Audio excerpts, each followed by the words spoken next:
Were were were were were. Halo halo halo semua. Kembali bersama gue Jajang. Di mana. Yup. Tentunya di Jedar Film, tempat bahas film paling menjeder dan menggelegar. Gimana kabarnya nih? Semoga lu pada sehat semua ya. BTW gue tuh lagi seneng sama film thriller nih. Maka dari itu kali ini gue bakal bahas film psikopat yang menurut gue recommended banget. Gue bakal bahas film tentang seorang wanita tuli yang harus berhadapan dengan seorang psikopat di malam hari di mana ia tidak bisa melihat dengan jelas, yang berjudul Hush. Sebelum mulai, gue ingatkan bahwa film ini mengandung spoiler. Jadi buat lo yang gak suka spoiler, jangan menonton tayangan ini.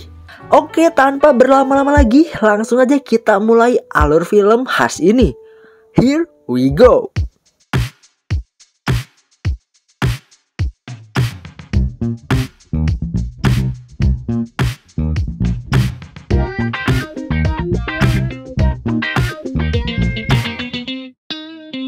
Film dibuka dengan seorang wanita tuli bernama Maddie yang juga merupakan seorang penulis novel. Ketika sedang memasak, ia mendapati seorang tetangga yang mengunjungi dirinya. Tetangga tersebut bernama Sarah. Sarah bercerita bahwa ia menyukai novel yang dibuat oleh Maddie. Di sini mereka pun berbincang panjang lebar. Tak disangka ternyata masakan dari Maddie pun kosong dan mereka langsung berusaha mematikan oven yang ada di tempat tersebut. Setelah itu mereka pun berbincang kembali tentang kehidupannya masing-masing. Maddie tinggal sendiri dan hanya ditemani oleh kucing kecilnya. Sedangkan Sarah tinggal bersama kekasihnya yang bernama John. Akhirnya Sarah pun pulang dan Maddie kembali melanjutkan novelnya. Sedikit backstory tentang Maddie. Jadi Maddie ini kehilangan pendengarannya ketika ia berumur 13 tahun karena penyakit meningitis. Sejak saat itu ia kehilangan kemampuan mendengarnya dan menjadi tuli atau menjadi tunarungu. Di sini Maddie pun terlihat stuck dan kebingungan dengan novel yang ia tulis. Akhirnya ia pun mengerjakan hal lain sambil menunggu datangnya ide. Ia pun memutuskan untuk membersihkan bekas makanan di dapur.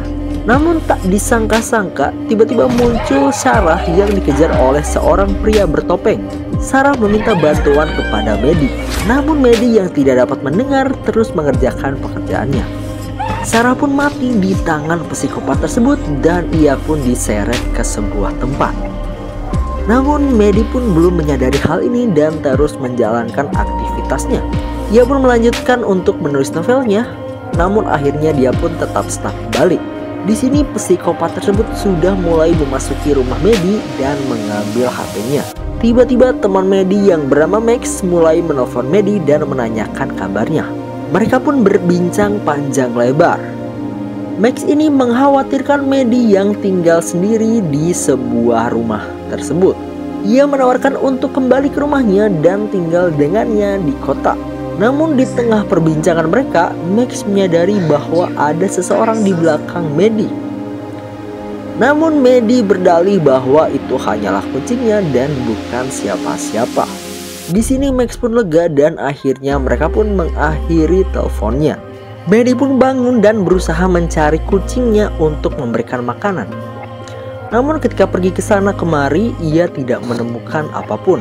Akhirnya ia pun kembali untuk mengerjakan novelnya. Tiba-tiba ia mendapatkan pesan dari Sarah. Pesan tersebut berisikan foto Maddie yang sedang dari tadi jalan-jalan mencari kucingnya. Maddie pun bingung dan sedikit panik. Maddie pun berdiri dan melihat seseorang bertopeng di luar rumahnya. Ia pun panik dan langsung lari untuk menutup pintunya. Psikopat itu pun terus mencari pintu lain. Namun Maddie tetap berhasil menutupnya. Maddie pun langsung berinisiatif untuk menelpon 911 atau 911 untuk mendapatkan pertolongan.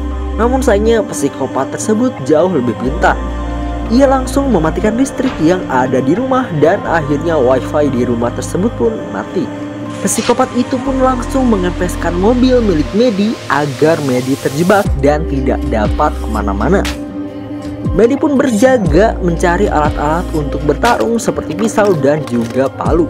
Ia memutuskan untuk bersembunyi di salah satu ruangan. Ketika bersembunyi, tiba-tiba terdengar suara dari kaca di situ. Ternyata psikopat tersebut mengetuk-ngetuk kaca tersebut dengan menggunakan mayat Sarah. Maddie pun terlihat semakin panik dan pergi dari ruangan tersebut. Maddie pun harus berputar otak untuk berpikir bagaimana cara keluar dari situasi tersebut.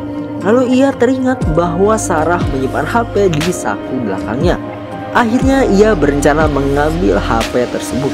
Ia pun menyalakan sirine mobilnya agar psikopat tersebut teralihkan. Kalau psikopat itu sibuk mematikan sirine mobil, Maddie pun berusaha mencari handphone di saku Sarah. Namun sayangnya tidak ada handphone di saku Sarah, dan tiba-tiba psikopat itu pun muncul kembali. Maddie berusaha kembali masuk ke rumah, namun psikopat itu berhasil menahan jendelanya dengan tangannya. Maddie pun berusaha mengeluarkan psikopat tersebut dengan cara memukulnya dengan martil yang ada di dekatnya. Maddie pun tak kehabisan akal. Ia pun terus berusaha mencari cara agar ia keluar dari situasi tersebut. Kali ini ia keluar melalui jendela gudangnya yang berada di atas. Ia pun melemparkan sesuatu untuk mengalihkan psikopat tersebut. Lalu ia pun berusaha turun dari genteng dan kabur. Namun sayangnya psikopat tersebut berhasil menembakkan panahnya ke kaki Maddie. Maddie pun merintih kesakitan dan psikopat tersebut pun berusaha naik ke genteng tersebut. Ketika sampai di atas, Maddie langsung mengambil senjata psikopat tersebut dan memukul psikopatnya dan membuatnya terjatuh. Akhirnya Maddie pun mendapatkan senjata psikopat itu dan psikopat tersebut mengejar Maddie, namun Maddie berhasil masuk ke rumah tepat pada waktunya. Meski berhasil mendapatkan senjatanya, namun Maddie tak dapat berbuat banyak karena kakinya baru saja kena tembak dan terjadi pendarahan yang cukup serius. Di sini Maddie pun berusaha menghentikan pendarahan tersebut sendirian. Tiba-tiba muncul John, pacar dari Sarah. John berusaha mencari Sarah karena Sarah yang juga belum pulang. John pun bertemu dengan psikopat tersebut, namun psikopat tersebut di sini berpura-pura menjadi polisi dan memeriksa John. Akhirnya mereka pun berbincang, namun di akhir John pun mulai menyadari kejanggalan dari psikopat tersebut. Ia pun mengambil ancang-ancang dengan mengambil batu yang ada di sekitarnya untuk menghajar psikopat tersebut.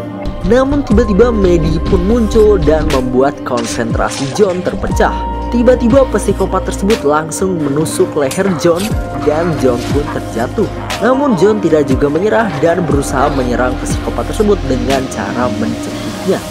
Ia pun memberikan isyarat kepada Maddie untuk kabur. Maddie pun berpikiran untuk kabur, namun suara di kepalanya memberikan banyak kemungkinan dan opsi yang tidak menguntungkan Maddie. Akhirnya setelah berpikir panjang, Maddie pun memutuskan untuk melawan psikopat tersebut. Maddie pun memulai dengan menembak panah kepada psikopat yang sedang tidak terjaga. Namun sayangnya hal ini malah membawa petaka bagi Maddie. Psikopat tersebut mengejar Maddie dan tangan Maddie pun dibuat terjepit karena ingin mengambil anak panah yang terjatuh. Tangan Maddie pun diinjak-injak dan dijepit hingga bengkok. Maddie pun terlihat sangat kesakitan. Namun Maddie tidak menyerah begitu saja. Ia pun menantang psikopat tersebut untuk masuk dan menghadapinya. Akhirnya psikopat itu pun berusaha merusak jendela rumahnya. Sedangkan Maddie mencoba menyelesaikan paragraf terakhir dari novelnya. Maddie pun bersembunyi di sebuah ruangan dan mengambil ancang-ancang siaga. Maddie pun menunggu kedatangan psikopat tersebut. Tiba-tiba psikopat tersebut berada di belakang Maddie. Namun hembusan nafasnya membuat Maddie sadar akan keberadaannya dan berhasil membuat Maddie menyerangnya. Psikopat itu pun kesakitan dan Maddie pun pergi ke dapur. Psikopat itu pun mulai mengejar Maddie. Maddie terlihat tidak sadarkan diri di dapur. Namun pertarungan belum selesai. Maddie pun menyerang psikopat tersebut dengan semprotan cabai. Lalu ia pun menyalakan sirine yang sangat berisik yang membuat psikopat tersebut pun kesakitan. Maddie yang tuli tentu tidak terpengaruh akan hal ini. Namun psikopat tersebut berhasil mengatasinya. Ia pun membanting Maddie dan sekarang menghajarnya dan menaikinya. Maddie pun terlihat tidak dapat melakukan apa-apa. Maddie dihajar habis-habisan dan terlihat hampir tak sadarkan diri. Psikopat itu mulai mencekik Maddie dan Maddie pun terlihat seperti orang yang sedang sakaratul maut. Beruntung Medi mengambil sebuah per yang ada di sebelahnya dan berhasil menusuk leher psikopat tersebut. Mereka berdua pun langsung jatuh dan terbaring. Psikopat itu mati dan Medi terlihat sangat lemas. Medi pun langsung menelpon 911 untuk mendapatkan pertolongan. Medi yang terluka parah pun keluar dan bertemu dengan kucingnya sambil menunggu bantuan datang. Akhirnya malam itu pun selesai dengan kemenangan Medi. Dan cerita pun tamat. Gimana? Jujur gue sih deg-degan ya pas nonton film ini. Gak tahu kalau lu pada.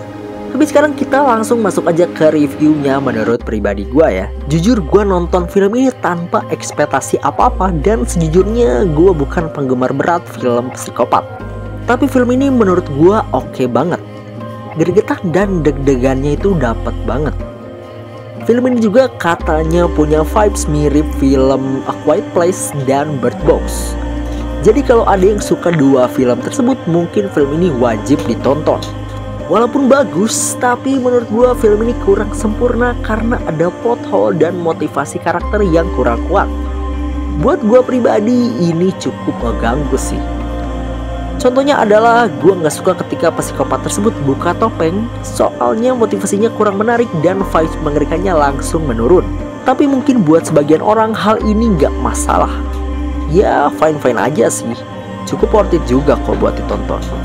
Di Letterboxd, film ini mendapatkan rating 3,3 dari 5.